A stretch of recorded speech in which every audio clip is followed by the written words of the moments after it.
Ce matin, nous méditons dans le livre de Proverbes, chapitre 31, verset 27. La Bible nous dit, elle veille sur ce qui se passe dans sa maison et elle ne mange pas le pain de la paresse. C'est vrai que ce passage nous parle souvent, on le prédit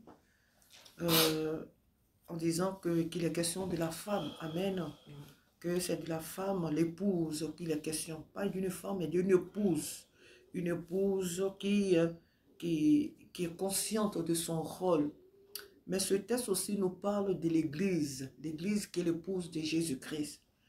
Et en lisant ce verset ce matin, la parole de Dieu dit qu'elle veille. Cette épouse veille sur ce qui se passe dans sa vie, dans sa maison. Elle veille sur ce qui se passe dans son milieu d'habitation. Elle veille sur tout ce qui se passe autour d'elle. Elle n'est pas endormie. Elle n'est pas désorientée. Elle n'est pas distraite. Elle n'est pas dans des occupations inutiles. Elle est concentrée sur son rôle. Elle est concentrée sur sa mission. Elle veille sur ce qui se passe dans sa maison. Elle dort quand il est temps de dormir, c'est vrai, mais elle a l'œil sur tout ce qui se passe dans sa maison. Il est important que, en tant que l'Église, nous veillons. Nous veillons sur tout ce qui se passe autour de nous, sur tout ce qui se passe dans notre vie.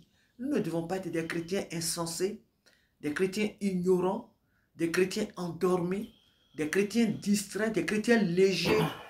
Quand notre adversaire, l'ennemi, rôde autour de nous comme un lion rugissant, cherchant qui dévorer, comme nous dit la Bible, ce n'est pas à nous de dormir. Si lui, il rôde, nous devons plus que jamais être éveillés pour savoir ce qui se passe. La Bible ne nous dit pas de ne pas dormir. Il y a un temps dans la vie pour chaque chose. Et nous n'avons pas aussi à veiller de manière craintive. C'est-à-dire que les éveils de peur. On a tellement peur qu'on ne dort plus. On veille pour ne pas que l'ennemi, on a peur. Non, ce n'est pas une peur qui doit nous animer. Nous devons avoir cette attitude des héros, des héroïnes, des vaillants guerriers, guerrières qui savent préserver l'héritage que Dieu leur a donné, qui savent préserver le salut qui est l'héritage que Christ nous a donné. Nous devons préserver cet héritage-là avec une grande jalousie et ne pas permettre que l'ennemi vienne nous le ravir. Parce que celui qui ne veille pas, son salut peut lui être ravi. Alléluia. Celui qui ne veille pas, celle ou celui qui ne veille pas, son salut peut lui être enlevé par l'ennemi. Et voilà pourquoi il nous faut veiller. Ce qui se passe dans notre vie, ce qui se passe autour de nous. Mais il n'y a pas que ce qui se passe par rapport à ce que l'ennemi veut faire. Non. Mais veillez aussi pour savoir ce que Dieu est en train de nous dire. La saison dans laquelle nous nous trouvons, les circonstances dans lesquelles nous nous trouvons. Qu'est-ce que Dieu est en train de nous dire? Quel est le message que Dieu est en train de nous envoyer?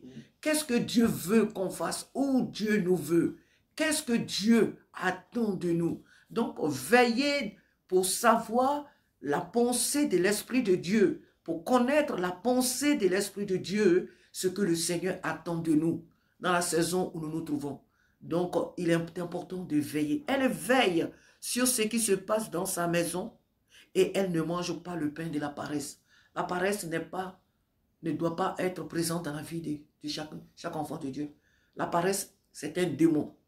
La paresse, c'est un esprit de procrastination, c'est un esprit de légèreté, c'est un esprit de médiocrité, c'est un esprit de oisivité, c'est un esprit de perdition, c'est un esprit de pauvreté, c'est un esprit de mort, c'est un esprit d'égarement. Donc la paresse, elle n'est pas de Dieu.